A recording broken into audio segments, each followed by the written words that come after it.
Obrigado, Maestro César Timóteo. Uma alegria muito grande compartilhar mais um domingo aqui com os irmãos. Como o Maestro bem disse, nós temos neste exato momento o encerramento do nosso acampamento de crianças. E os pais estão ali já buscando seus filhos, há muitos servos ali participando também desse momento. E de fato é uma alegria ver a nova geração completamente entregue e rendida aos pés do Senhor.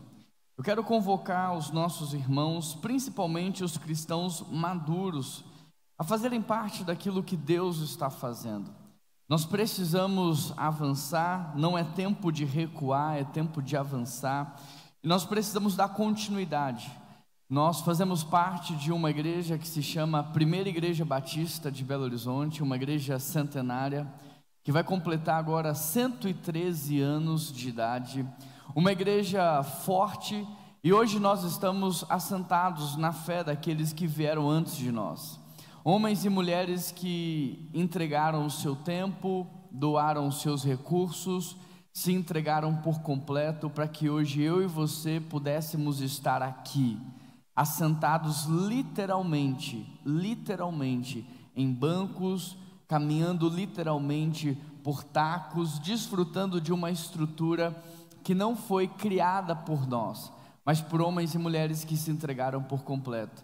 Mas eu e você não podemos deixar para a próxima geração uma igreja mais fraca do que aquela que nós recebemos.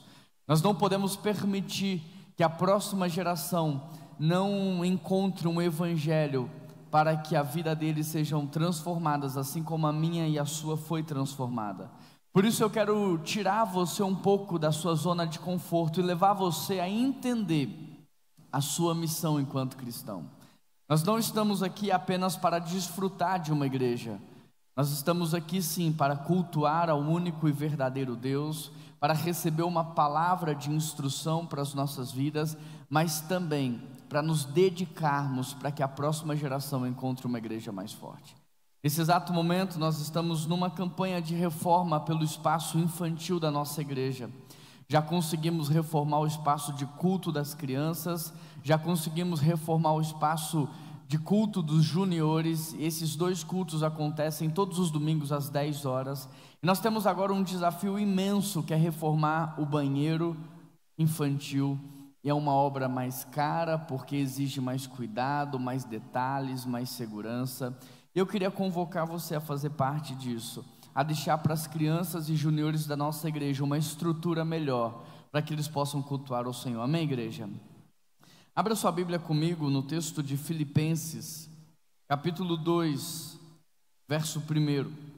Filipenses, capítulo 2, verso 1. Hoje eu quero dar encerramento a uma série que iniciou-se em agosto, e aonde nós temos trabalhado o que é ser cristão, o que é ser igreja. E eu quero encerrar essa série com um texto do qual eu amo muito, que é Filipenses capítulo 2, que é o texto da kenosis, do esvaziamento de Cristo.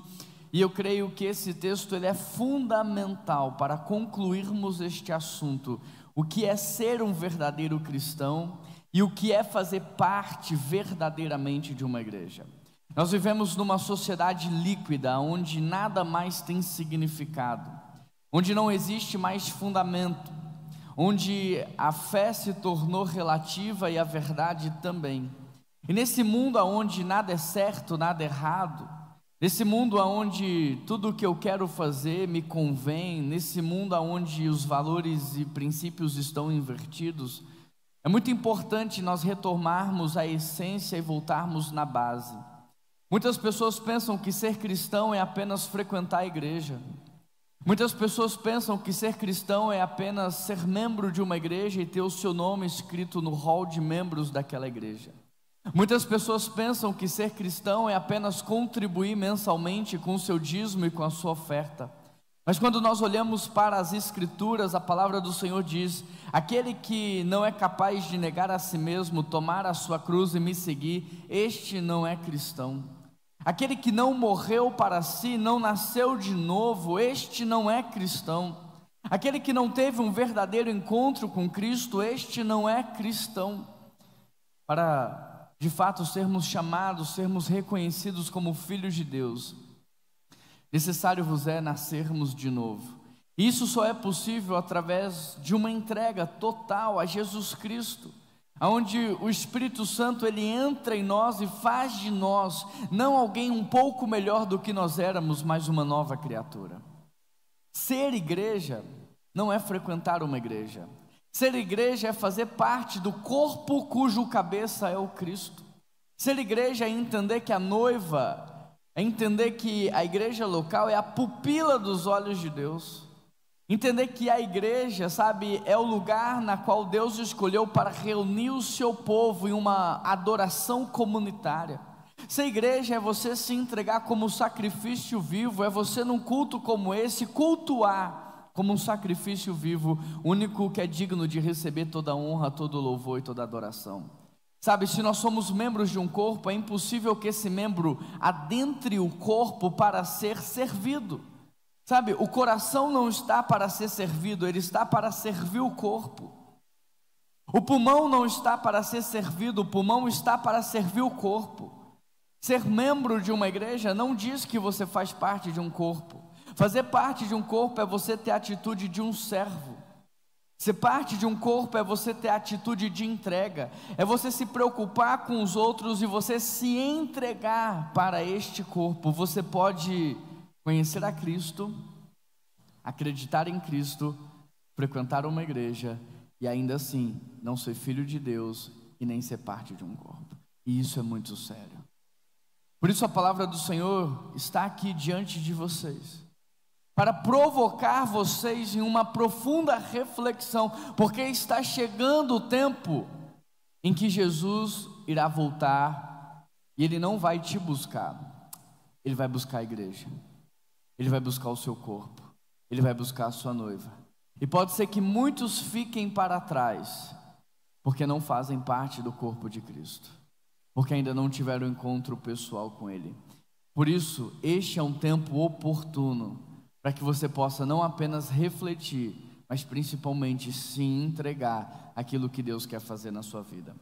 Filipenses capítulo 2, verso 1, o texto diz assim: se por estarmos em Cristo nós temos alguma motivação, alguma exortação de amor, alguma comunhão no Espírito, alguma profunda afeição e compaixão, então completem a minha alegria, tendo o mesmo modo de pensar, o mesmo amor, sendo unidos em alma e mente.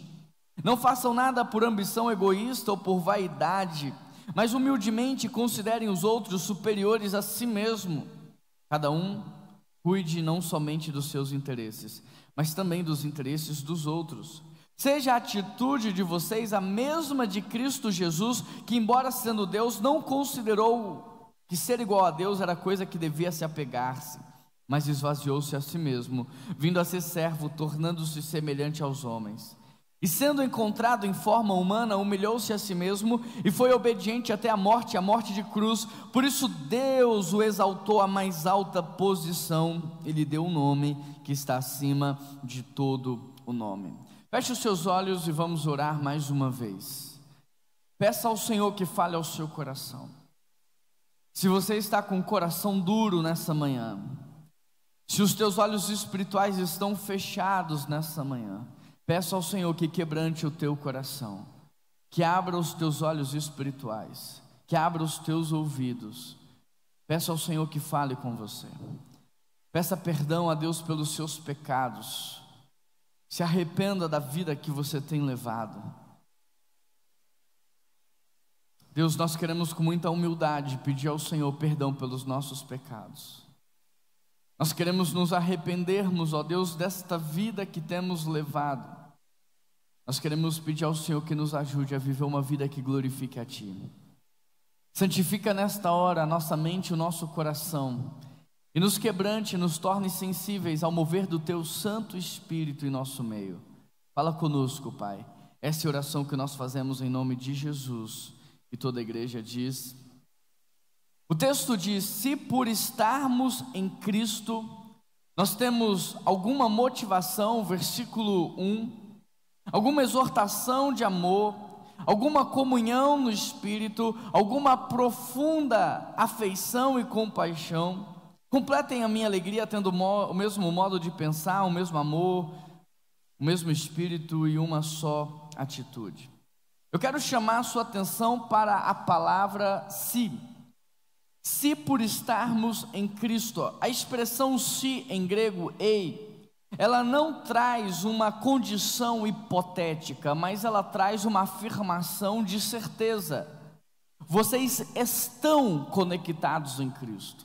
Aqueles que reconhecem Cristo como Senhor e Salvador, aqueles que abriram o coração para Jesus entrar, não é se, eles realmente estão conectados, ou seja, uma vez que Cristo é uma realidade na sua vida, uma vez que Cristo entrou no seu coração, então completem a minha alegria.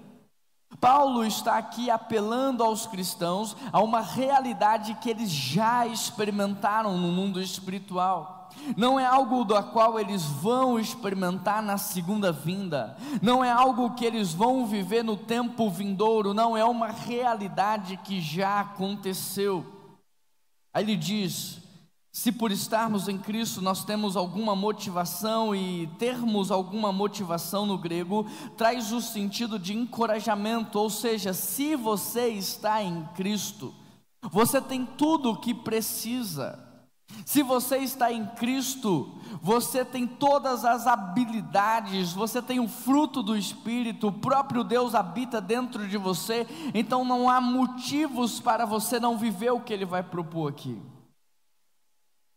Alguma exortação de amor, alguma comunhão no Espírito, alguma afeição e compaixão. Exortação de amor é uma palavra de estímulo. Comunhão no Espírito se refere a essa comunhão, essa unidade que o Espírito Santo tem com a igreja. O que Paulo está dizendo é: uma vez que vocês estão em Cristo, vocês receberam de um amor sobrenatural e sacrificial. Vocês têm comunhão com o próprio Deus, e o próprio Deus habita em vocês através do Espírito Santo. Então completem a minha alegria. E completar aqui no grego traz o sentido de um copo que está meio cheio, mas pode transbordar. O que o apóstolo Paulo está dizendo é à igreja de Filipos: vocês me deixam sim felizes, mas vocês podem fazer o copo transbordar. Vocês estão me fazendo felizes até metade do copo, mas esse copo pode transbordar. E o apóstolo Paulo, ele vai instruir a igreja no modo do qual eles vão fazer o copo transbordar, no modo no qual a alegria será completa, e não só a alegria do apóstolo Paulo, mas principalmente a alegria do Espírito, porque a própria Bíblia diz: não entristeçais o Espírito Santo de Deus. Nós não devemos entristecer, sabe? Eu falei aqui no domingo passado, se eu sou o teu pastor, e muitas vezes eu passo mais tempo na tristeza, clamando a Deus pela sua vida, se eu passo mais tempo como pastor e habito mais tempo na tristeza, clamando a Deus pela igreja que dorme, a igreja que está adormecida, a igreja que está correndo atrás do vento, lutando por coisas vãs, se eu que sou pastor passo mais tempo na alegria, na tristeza, imagina o Espírito Santo que escuta tudo o que você fala. Eu não escuto tudo o que você fala, eu não vejo tudo o que você faz, e eu estou lá: Deus, por favor, quebra a cegueira espiritual dessa pessoa, quebra o coração duro dessa pessoa. Deus, ajusta a rota. Deus, restaura o casamento. Deus, traz cura sobre essa doença. Agora você imagina o Espírito Santo de Deus que está com você em todos os momentos da sua vida. Então completem a minha alegria. O apóstolo Paulo está dizendo: não é só em relação a ele, mas principalmente em relação ao Espírito Santo de Deus. Agora, como é que você completa a alegria? Ele diz: tendo o mesmo modo de pensar. Olha o texto, você que está com a Bíblia aberta, permaneça com ela aberta e deixa o Espírito Santo ministrar o seu coração, tendo o mesmo modo de pensar. Uma atitude mental. Paulo está pedindo pela unidade da igreja. Interessante, porque isso está em coerência com a oração sacerdotal de Jesus Cristo em João 17, quando ele diz: Pai, que eles desfrutem da mesma unidade que nós temos. Dá para eles a mesma unidade em que há entre nós.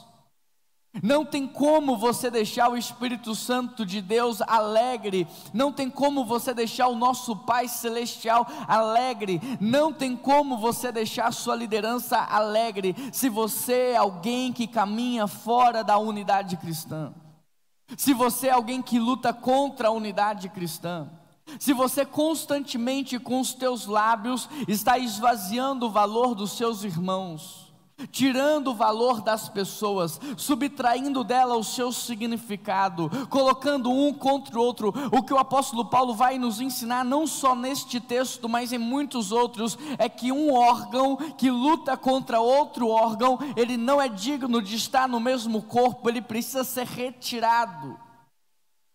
Francis Chan diz que se você luta contra a unidade da igreja, pode ser que nem o Espírito Santo você tenha dentro de si. É impossível nós alegrarmos o nosso Pai se não vivemos em unidade. Ele diz um só modo de pensar, mas ele também diz um só espírito, uma só atitude. E foi essa oração que Jesus fez pela igreja. Agora, se é o que Jesus está pedindo para você, a pergunta que eu te faço é: por que você não obedece? Se é o que Jesus pede para você, promova a unidade. Sabe, a unidade é um presente do Espírito Santo que deve ser mantida, preservada. E preservar traz o sentido de alguém que luta por ela. Se é o que Deus está te pedindo para fazer, por que você luta contra ela? Por que você não faz parte de uma célula? Por que você ainda não desceu as águas do batismo para testemunhar para os seus irmãos? Por que você ainda não se entrega nos relacionamentos? Por que você ainda vive um evangelho superficial? Por que você está resistindo? O que você está ganhando com essa resistência? A quem você está agradando com essa postura do seu coração? Porque essa não é a vontade de Deus nesse texto. Do verso 3 ao verso 4, o apóstolo Paulo vai dizer: não façam nada por ambição egoísta ou por vaidade, mas humildemente considerem os outros superiores a si mesmo. Cada um cuide não somente dos seus interesses, mas também dos interesses dos outros. No versículo 3, o apóstolo Paulo diz: não façam nada por ambição egoísta ou por vaidade. E antes que eu te explique um pouco mais sobre vaidade e egoísmo, já dá para entender que o apóstolo Paulo está dizendo: não façam nada por egoísmo ou vaidade. Mas o que eu tenho visto da igreja cristã no Brasil é que ela tem sido guiada pela vaidade. Os cristãos têm sido guiados pelo egoísmo. Não me importa o quanto você está cansado, eu estou cansado. Então, se eu estou cansado, eu vou cuidar de mim, eu vou me proteger, eu vou me guardar, eu vou me preservar. E quem sabe esta não seja a sociedade pervertida que a palavra do Senhor denuncia em Atos 2:40. Cuidado com essa geração depravada e pervertida. E sabe por que Atos 2:40 diz sobre isso? Porque era uma geração que se preocupava única e exclusivamente com eles, em se salvar, em se proteger, em se guardar. E esse não é o espírito de Cristo, mas o espírito de anticristo, porque Cristo é aquele que foi separado, designado e enviado a dar a vida em favor dos seus irmãos. Mas o espírito do anticristo é aquele que, através da vida de Pedro, olha para Jesus e diz: não é necessário você morrer, não é necessário você passar pelo sofrimento, não, essas coisas não são necessárias. É o mesmo espírito que estava no deserto falando para Jesus: não precisa passar fome, está aqui, o que você precisa, me diz, eu vou te entregar tudo nas tuas mãos. Mas Jesus diz: não, eu vim para morrer em favor dos meus irmãos, eu vim para me entregar, eu vim para me sacrificar. E aqui mais uma vez a palavra do Senhor está dizendo: não façam nada por ambição egoísta ou por vaidade. Ambição egoísta é um desejo competitivo de ser satisfeito. É quando eu compito com você para que a minha necessidade ela ultrapasse a sua. É quando você está cansado, mas eu estou mais, então entre eu e você é melhor que eu descanse e você não. A minha cabeça está doendo, a sua também, mas a minha está mais. É uma competição por quem é mais necessitado. É uma competição para ver quem vai ser mais satisfeito. É uma competição para quem vai ser mais realizado. Você precisa desse dinheiro, eu preciso muito mais. Vaidade significa glória vazia. Um desejo de ser reconhecido, um desejo de ser aplaudido, mas o interessante é que a Bíblia chama isso de glória vazia. E sabe por que é glória vazia? Porque de que adianta 1000 likes na realidade espiritual? O que isso significa? O que significa o aplauso de uma multidão se você não tem o selo da salvação? Glória vazia. O que significa 1 milhão na sua conta bancária se você não tem a vida eterna? Glória vazia. Então não se movam pela glória vazia, não se mova por algo que não tem significado, não se mova por algo que não vai garantir a sua vida vindoura.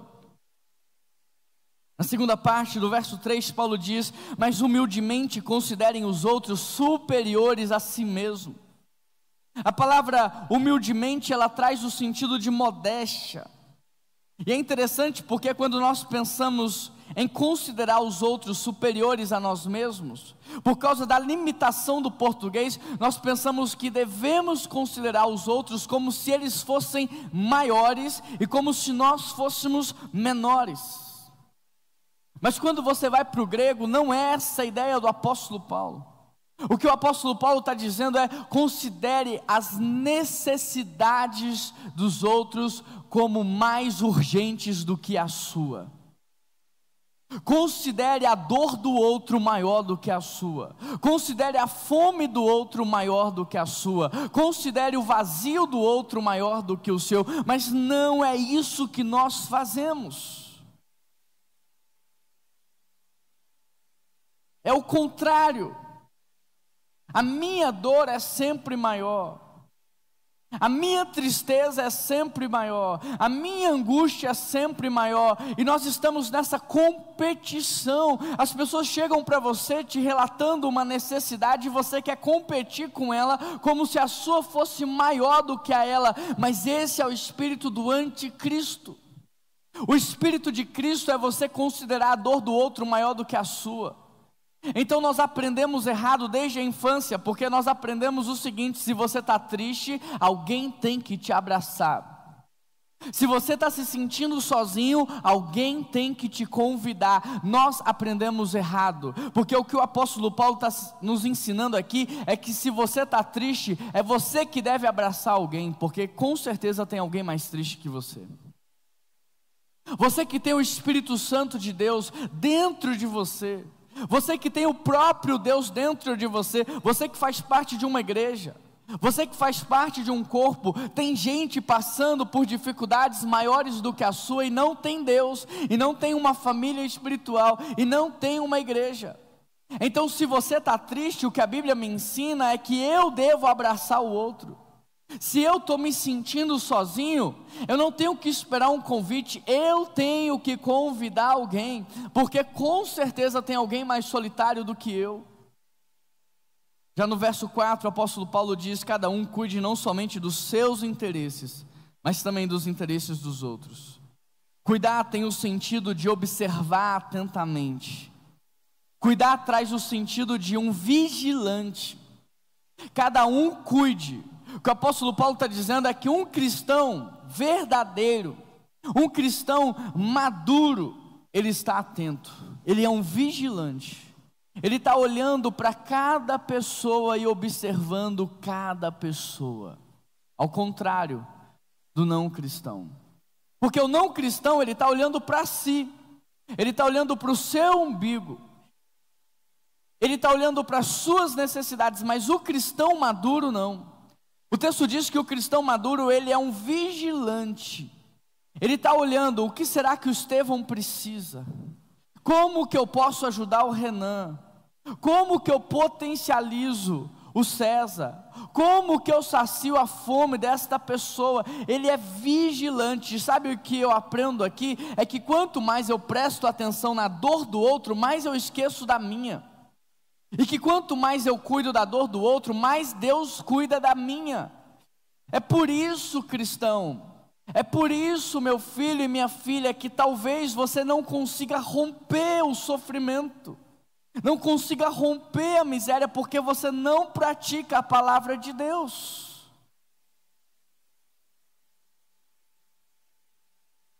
Por isso esse texto ele é fundamental para o fechamento de uma série que começou em agosto, dizendo o que é ser um cristão verdadeiro e o que é fazer parte de verdade de uma igreja. Na segunda parte do versículo 4, o apóstolo Paulo diz: cada um cuide não somente dos seus interesses, mas dos outros. O que ele está dizendo é: se você faz parte do corpo, você não pode mais viver uma vida individual. Se você faz parte do corpo, a lógica sistêmica da sua vida é a lógica da comunidade. Se você faz parte de um corpo cujo cabeça é Cristo, as suas vontades morreram quando você foi inserido neste corpo, e agora é a vontade do cabeça, e a vontade do cabeça, que é Cristo, é que você viva em comunidade. Pastor, mas eu tenho tanta coisa para fazer, a minha agenda está tão cheia.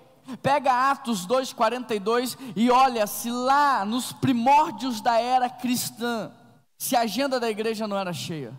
O texto diz que todos os dias eles estavam juntos, todos os dias eles estavam reunidos na casa e no templo, partilhando o pão, e que como consequência disso havia temor, e ninguém tinha falta de nada.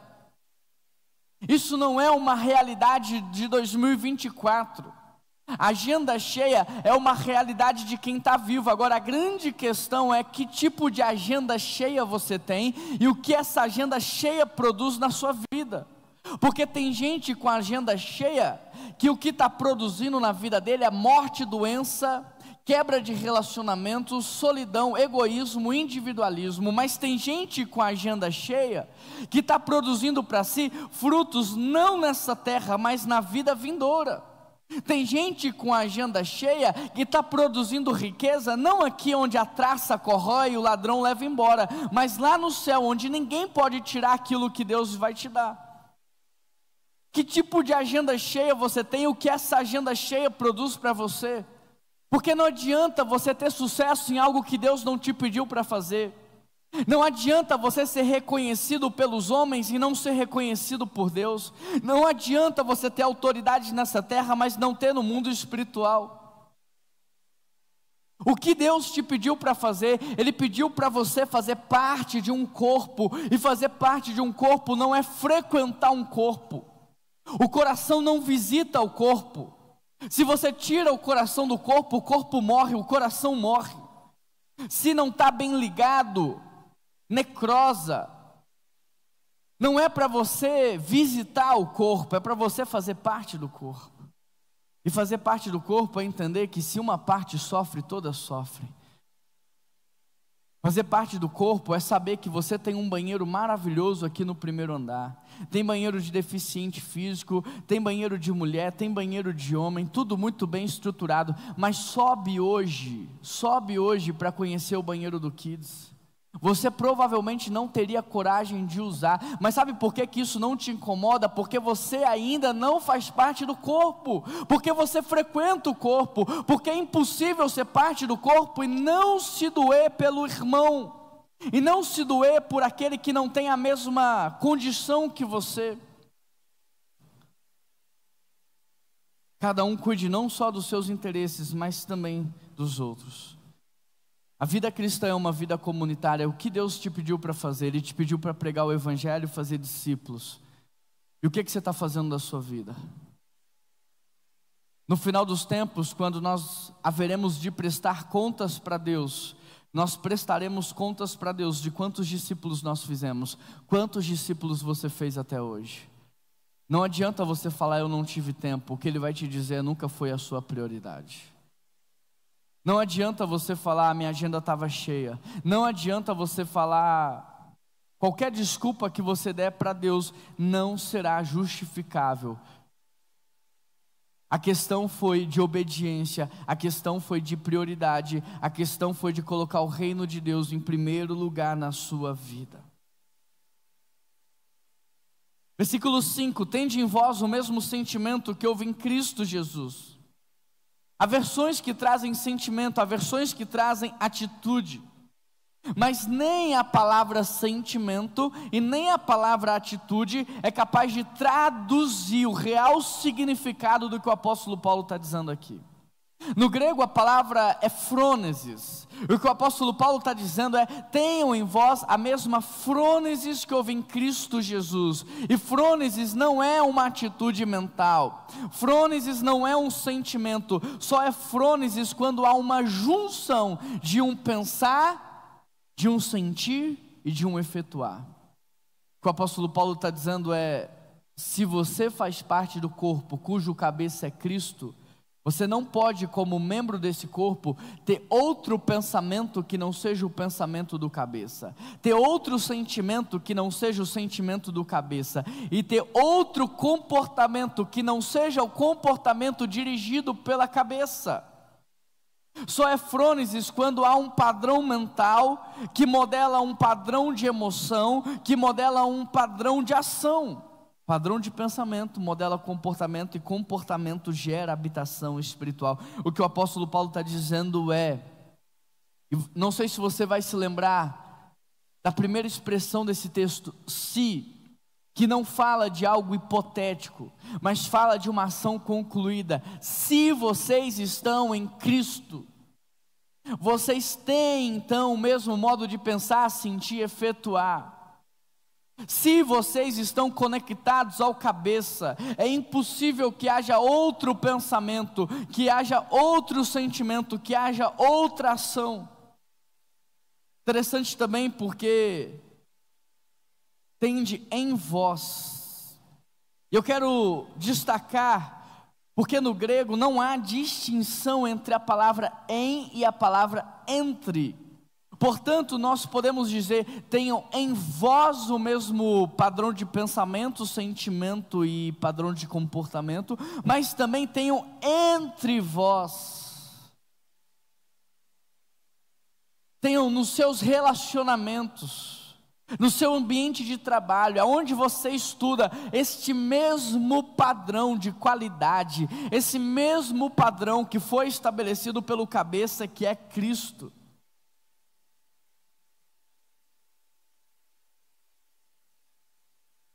Versículo 6: o qual, subsistindo em forma de Deus, não considerou que o ser igual a Deus era coisa que devia se apegar. A expressão subsistindo aqui, ela é muito importante para entendermos a total abnegação de Cristo. Essa palavra, nesse versículo, descreve características que são inatas ao próprio Deus e que não podem ser mudadas. O que o apóstolo Paulo está dizendo é: Jesus Cristo é Deus. E sabe por que ele faz essa ênfase em que Jesus Cristo é Deus? Porque o fato de que Cristo nasceu não era dúvida na sociedade daquele tempo. O fato de que Cristo veio ao mundo não é uma dúvida nem na sociedade dos dias de hoje, porque se você pegar qualquer livro de história, você vai encontrar o período antes de Cristo e depois de Cristo. Que Jesus Cristo nasceu, todo mundo sabe. A grande dúvida das pessoas é se ele era filho de Deus. Essa era a grande questão. Por isso o apóstolo Paulo está aqui afirmando: ele é Deus. Porque se ele não fosse Deus, os reis não sairiam do Oriente para adorá-lo. Se ele não fosse Deus, os pastores não teriam deixado as suas ovelhas para adorá-lo. Se ele não fosse Deus, as autoridades daquela época não sofreriam um colapso nervoso. Se ele não fosse Deus, não mandariam matar todas as crianças abaixo de 2 anos. Então ele é Deus. A palavra informa, então subsistindo em forma. A palavra informa não só completa, mas ela vai explicar o que significa a palavra subsistindo.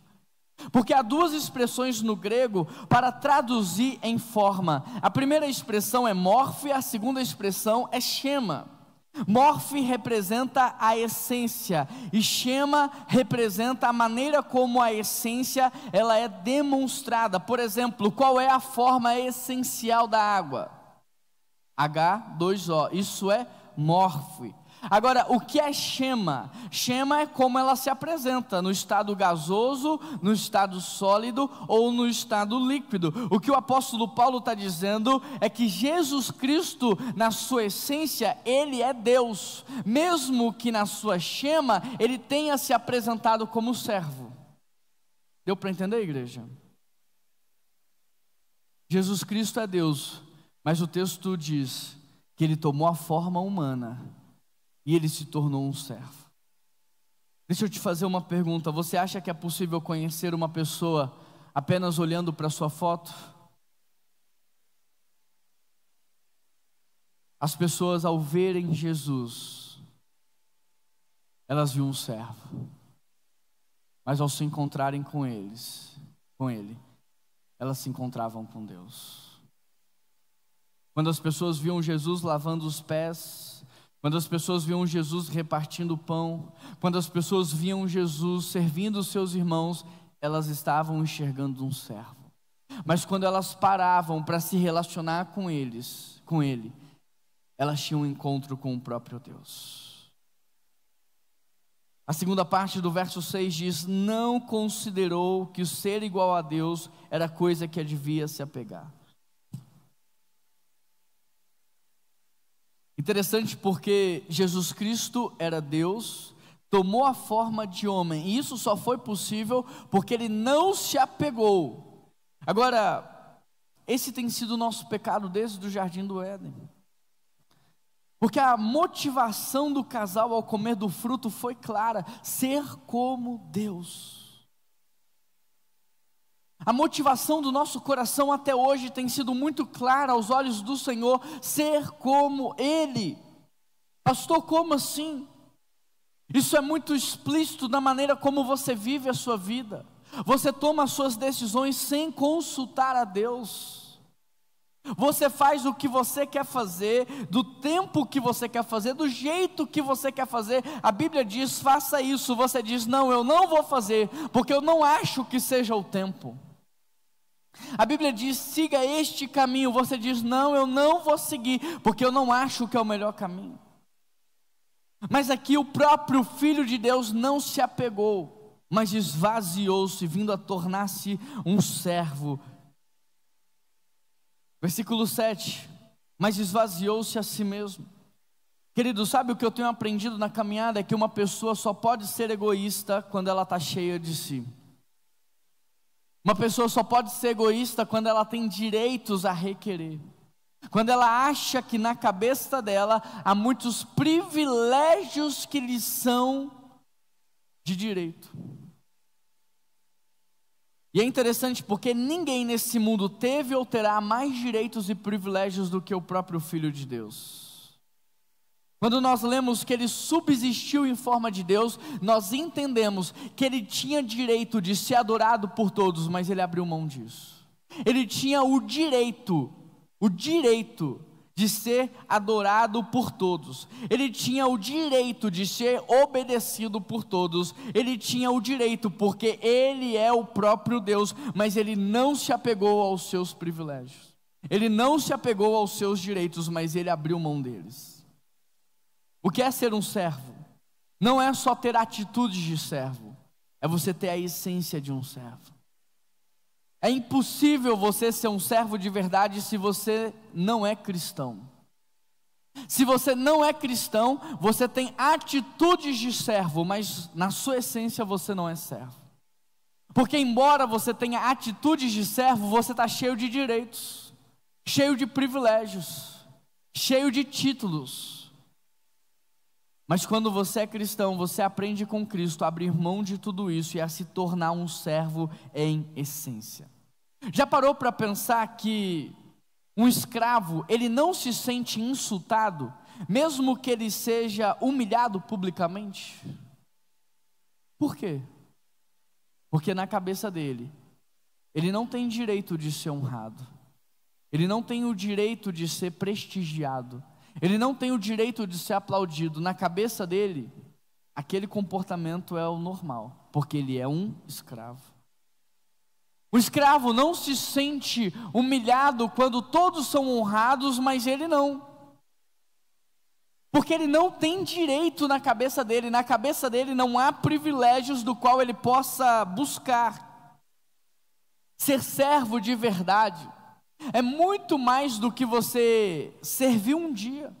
Ser servo de verdade é muito mais do que servir um dia na escala. É você ter o coração de servo, é você ter a essência de servo. E ter o coração de servo é alguém que não tem direitos a requerer, é alguém que não tem privilégios a requerer.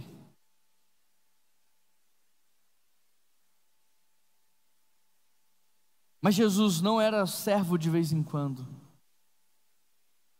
O nosso mestre não foi servo uma vez por mês, não foi servo 2 vezes por semana.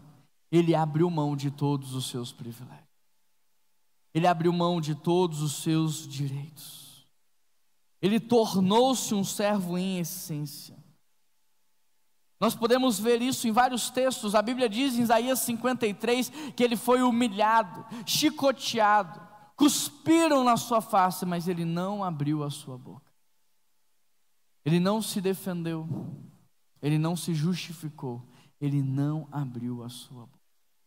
Quando nós abrimos a boca para nos defendermos, quando nós abrimos a boca para nos justificarmos, é porque no nosso entendimento nós temos dever, nós temos direitos e privilégios a requerer. Quem você pensa que é para falar comigo desta maneira? Você sabe quem eu sou? Você sabe qual é o cargo que eu ocupo aqui? Você sabe qual é o meu título? Você conhece a minha história? Nós somos pessoas cheias de direitos e privilégios. Mas Jesus está nos pedindo nessa manhã para abrir mão de tudo isso. Você não tem mais títulos. Você não tem mais títulos. Você não tem mais conquistas. Você não tem mais direitos. Você é o menor de todos os servos. Você não veio aqui para ser servido, você veio aqui para servir. Você veio aqui para doar mais do que os seus irmãos têm doado. Você veio aqui para servir mais do que os seus irmãos têm servido. Você veio aqui para abraçar mais do que todo mundo tem abraçado, para limpar mais bancos, para lavar mais banheiros. Na sua casa, não importa quem é que coloca o dinheiro e quem que não põe o dinheiro, você é servo. E deixa eu te dizer mais, você pode ter o cargo, o título que for, se você não serve, você não lidera ninguém. Você pode falar, mas ninguém te escuta. Você pode mandar, mas ninguém te obedece. Porque a maior liderança, ela é conquistada no servir.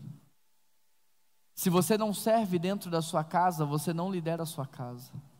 Se você não serve dentro da sua igreja, você não lidera a igreja. Se você não serve dentro da sua célula, você não lidera a sua célula. É isso que Jesus quer nos ensinar. Esse é o nosso estilo de vida. Alguém que não tem direitos, alguém que não tem privilégios, alguém que serve na sua essência. Quer ser humilde? Abra mão dos seus privilégios. Às vezes lá na sua empresa você tem o privilégio de estacionar no melhor lugar. Abra mão. Às vezes, por causa do seu título, você tem um acesso diferenciado. Abra mão. Às vezes, por causa da sua condição financeira, você é tratado de maneira diferente. Abra mão. Quer ser humilde de verdade? Humildade não é índole. Ninguém nasce humilde. Humildade é uma decisão. O verdadeiro servo não tem direitos, não tem privilégios, não tem bens. Ele sabe que tudo vem do Senhor e que tudo é para o Senhor. Ele sabe que ele veio nu a este mundo e que nu ele voltará. Ele sabe que nada que ele tem nessa vida é de propriedade dele, mas que ele é um administrador de tudo que Deus colocou nas suas mãos. Quer ser humilde? Esvazie-se e coloque-se no lugar do outro. Lúcifer era o maior de todos os anjos, responsável pela guarda. Mas sabe o que aconteceu? Ele pensou só em si, caiu, porque o orgulho precede a queda, foi expulso do paraíso. Adão era o rei da humanidade, não havia ninguém com autoridade maior do que a dele. Mas pensou só em si, caiu e foi expulso do jardim do Éden. Mas Jesus, sendo Deus, se esvaziou, se humilhou e serviu aos seus irmãos. E o texto diz que Deus o exaltou à mais soberana posição, lhe dando um nome que está acima de todos os outros nomes. Sendo rico, sabe o que Jesus fez? 2 Coríntios 8:9, se fez pobre, para que vocês se tornassem ricos. Sendo puro, tornou-se maldito, Gálatas 3:13, para que vocês fossem santos. Tendo a vida, experimentou a morte, João 10:11, para que vocês recebessem a verdadeira vida. Abriu mão da sua glória, abriu mão da sua autoridade, e você está aí com dificuldade de abrir mão do seu título, e você está com medo de abrir mão de um privilégio carnal e terreno, e você está dizendo: demorou tanto para eu conquistar esse direito e agora eu vou abrir mão dele. É muito difícil ser servo de verdade quando você considera que a sua hora custa muito caro. É muito difícil ser servo de verdade quando você acha que a sua vida é maior e melhor do que a vida dos outros. É muito difícil ser um servo de verdade quando aquilo que você fez no seu cabelo custou tão caro que ele não pode ser exposto ao vento. É muito difícil ser servo de verdade quando a sua camisa, no seu entendimento, vale mais do que uma pessoa suja e você não pode abraçá-la porque vai sujar a sua camisa.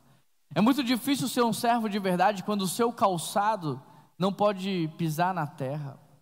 É muito difícil ser um servo de verdade quando você acha que tudo que você está vivendo é porque você conquistou, é porque você foi bom, você tomou boas decisões e os outros. Mas Jesus nos deixa uma lição: para servirmos bem as pessoas, nós precisamos nos esvaziarmos, deixar de lado os nossos títulos, os nossos privilégios. E sabe por que a mesa é tão importante? Porque a mesa nos nivela. Na mesa não tem ninguém maior e nem menor, todo mundo fica na mesma altura. A mesa nivela os nossos corações. Na mesa não tem doutor, na mesa não tem mestre, na mesa não tem título, na mesa tem nome, na mesa tem comunhão. E é o estilo da mesa que nós deveríamos levar para a vida. Após ter se esvaziado, o texto diz que Jesus tomou a forma de servo. O Filho de Deus não veio na forma de Deus, ele veio na forma de homem. O Rei dos Reis não nasceu no trono, nasceu num berço pobre. O próprio Deus não veio para ser servido, veio para ser servir. Querido, o Filho de Deus não veio na forma de Deus, veio na forma de homem. E nós temos a dificuldade de nos abaixarmos para falarmos com as crianças de igual para igual. E nós temos dificuldade de abrir mão da nossa roupa cara para poder abraçar alguém.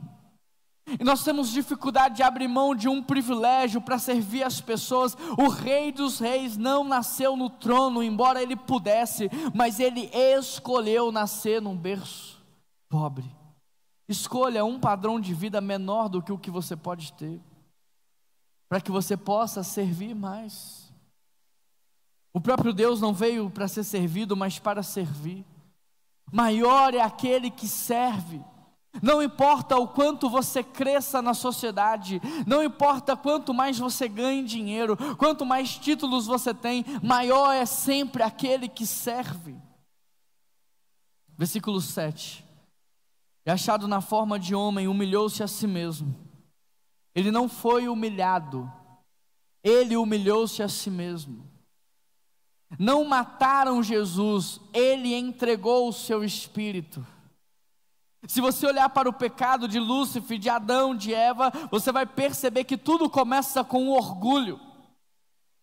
Eles não estavam satisfeitos na maneira como eram tratados, eles não estavam satisfeitos com aquilo que eles recebiam, eles queriam mais, porque eles se achavam ou eles pensavam que estavam numa posição maior do que realmente estavam. E talvez esse seja o problema de muitos de nós, o orgulho. Eu não sou tratado com o respeito que eu deveria ser tratado. Eu não sou tratado com o carinho que eu deveria ser tratado. Eu não ganho o suficiente pelo que eu entrego, pelo que eu faço. Foi assim que nasceu o pecado de Lúcifer, o pecado de Adão e o pecado de Eva. Há uma progressão na queda deles, e a progressão da queda é: o orgulho gera rebelião. Se você não vai me tratar como eu acho que eu devo ser tratado, então eu me rebelo contra você. Se você não vai me dar aquilo que eu acho que você deve me dar, então eu vou mudar a maneira como eu te trato. O orgulho gera rebelião, e a rebelião gera desobediência. Mas Jesus Cristo, sendo Deus, esvaziou-se, abriu mão de tudo isso, se humilhou, Ele se humilhou, Ele escolheu o caminho da humilhação e obedeceu. Percebe a diferença?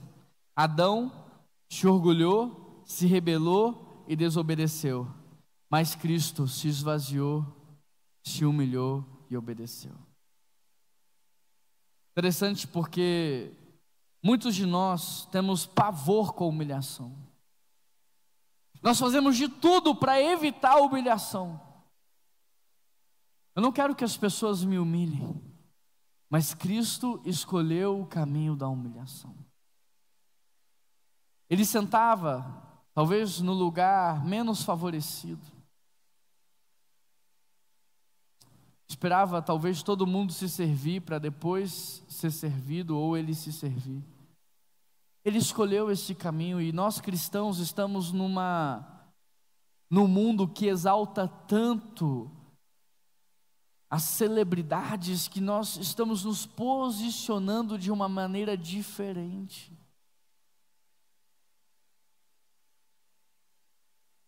As pessoas não se humilham mais. Como é que você pode se humilhar hoje? Como é que você pode se humilhar ainda nesta manhã?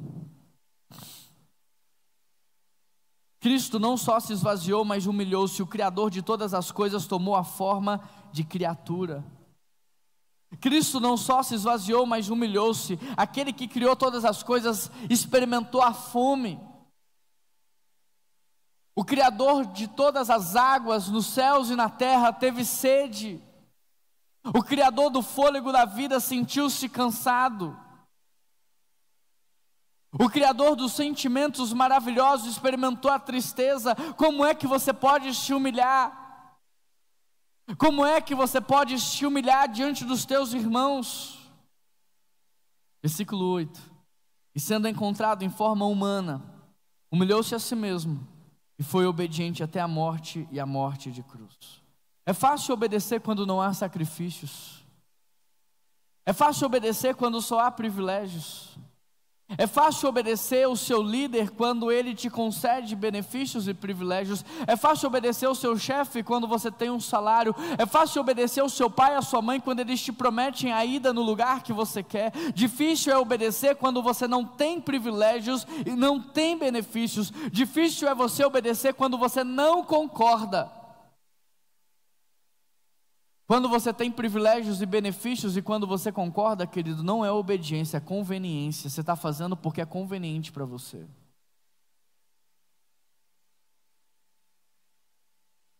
Só é obediência de verdade quando você obedece sem privilégios, sem benefícios, sem concordar e com muitas vezes prejuízos. Aí você prova a sua obediência. Abraão, saia da sua terra. Abraão, sacrifica Isaque. Mas é o filho da promessa, é tudo que eu sempre quis. É em momentos assim que a gente prova o nosso coração obediente. Não é quando você tem algo a receber, mas é quando você não concorda, é quando você não aceita, mas você sabe que a pessoa que está te pedindo, ela está te pedindo a coisa certa. O texto diz que Jesus obedeceu até a morte de cruz. Os comentaristas dizem que a morte de cruz era tão cruel que ela era considerada uma morte morrida 1000 vezes. Quem morria numa cruz era como se tivesse morrido 1000 vezes, tão cruel era a morte de cruz. Olha o nível da obediência de Cristo. E você está dizendo que é difícil obedecer o seu pai e a sua mãe. E você está dizendo que é difícil obedecer o seu líder de célula, que é difícil obedecer o seu cônjuge, que é difícil obedecer o seu pastor. Sabe por que é difícil? Porque você precisa mais do Espírito, porque você está vazio. Porque você está vazio da palavra de Deus, porque você está longe do Senhor. Enquanto o orgulho gera rebeldia, a humildade gera obediência.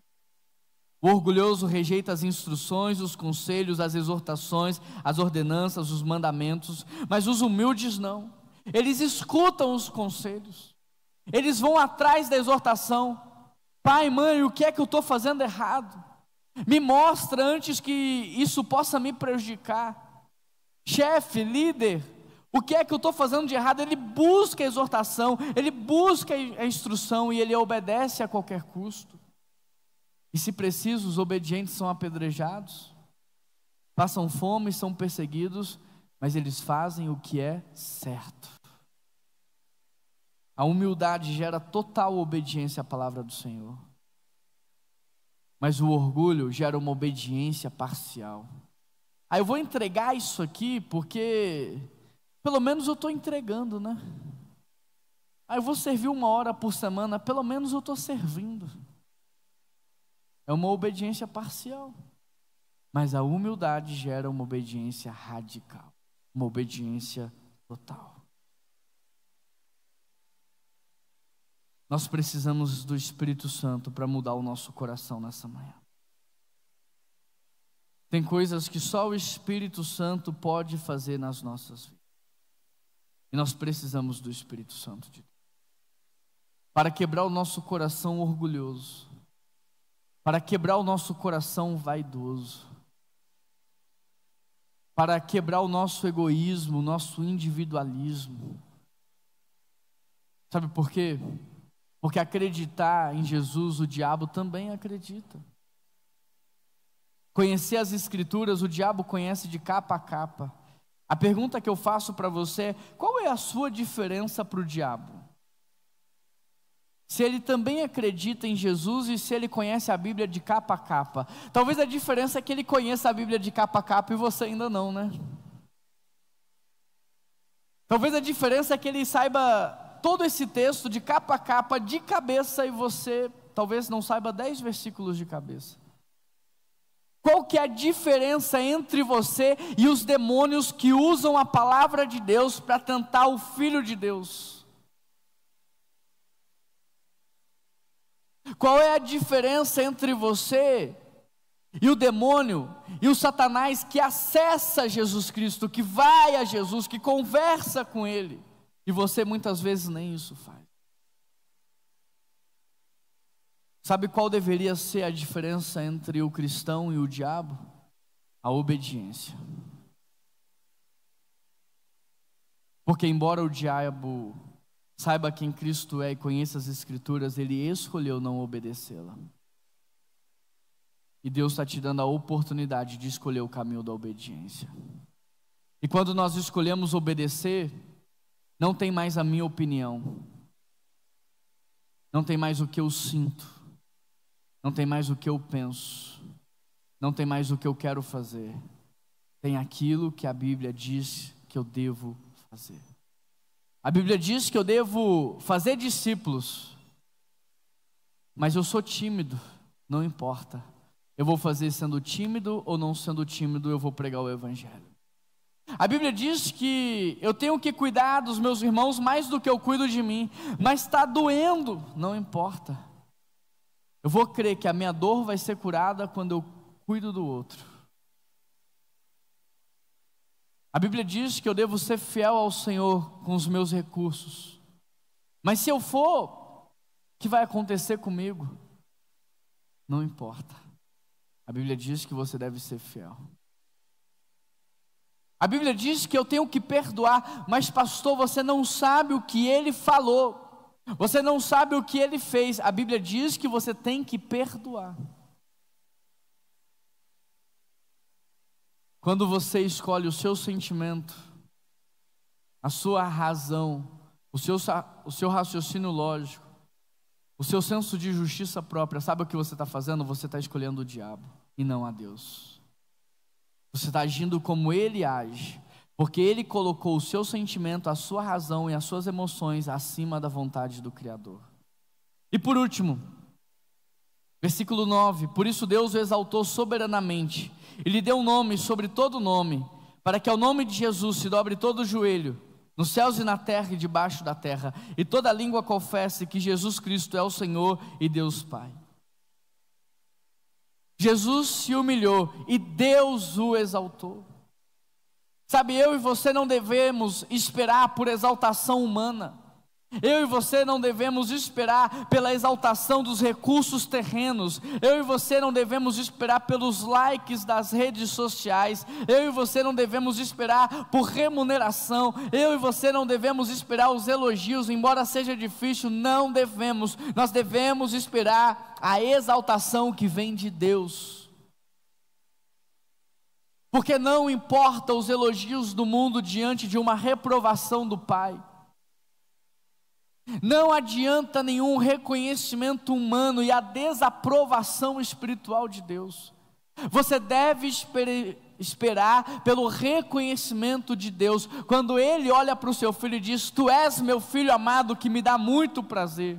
Quando aqui Ele dá um nome para Jesus que está acima de todo nome. Quando Deus o tira da morte e o traz para a vida e o coloca sentado no trono. Ele se humilhou e Deus o exaltou, mas nós nos exaltamos e Deus nos humilha, porque Deus dobra o orgulhoso. A palavra de Deus diz que Ele resiste ao soberbo. Enquanto você se exaltar, Deus vai te dobrar. Enquanto você ficar de pé, Deus vai te colocar de joelho. Mas quando você começar a caminhar de joelhos, com o rosto na terra, quando você começar a se humilhar, talvez aí Deus te exalte. Porque essa é a vontade dEle. A vontade dEle é que o Pai exalte o Filho, e não que o Filho se exalte em detrimento do Pai. Por meio do nome de Cristo, enfermos são curados, pessoas são salvas, demônios são expulsos, tamanha autoridade que Deus deu para o seu Filho. E não tem como terminar essa mensagem senão através de uma rendição total. Hoje nós estamos encerrando uma série que começou em agosto. Agosto, setembro, outubro, de instrução. Mas chegou o momento da prova. E se no momento da prova seu coração ainda está duro,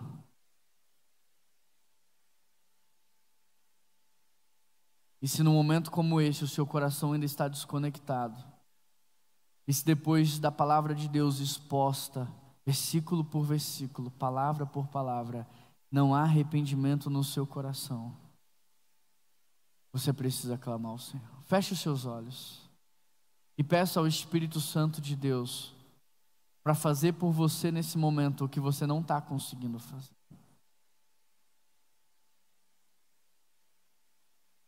Se prostre diante dEle, se humilhe diante dEle.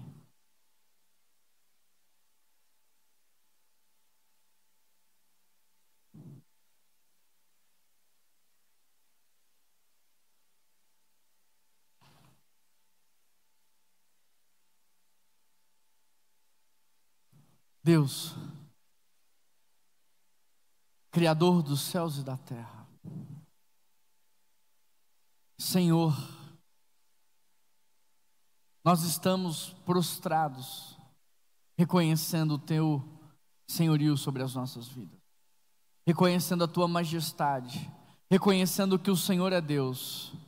E nós pedimos ao Senhor que hoje seja um divisor de águas na vida de muitos irmãos e irmãs, que hoje seja um divisor de água na nossa igreja, que não haja mais nenhuma vaidade, nenhum orgulho, nenhuma prepotência, nenhum egoísmo, nenhum individualismo, mas que a partir de hoje nós escolhamos nos humilharmos diante do Senhor, para servir os nossos irmãos, aguardando pela exaltação que virá no tempo oportuno dos teus lábios e das tuas mãos.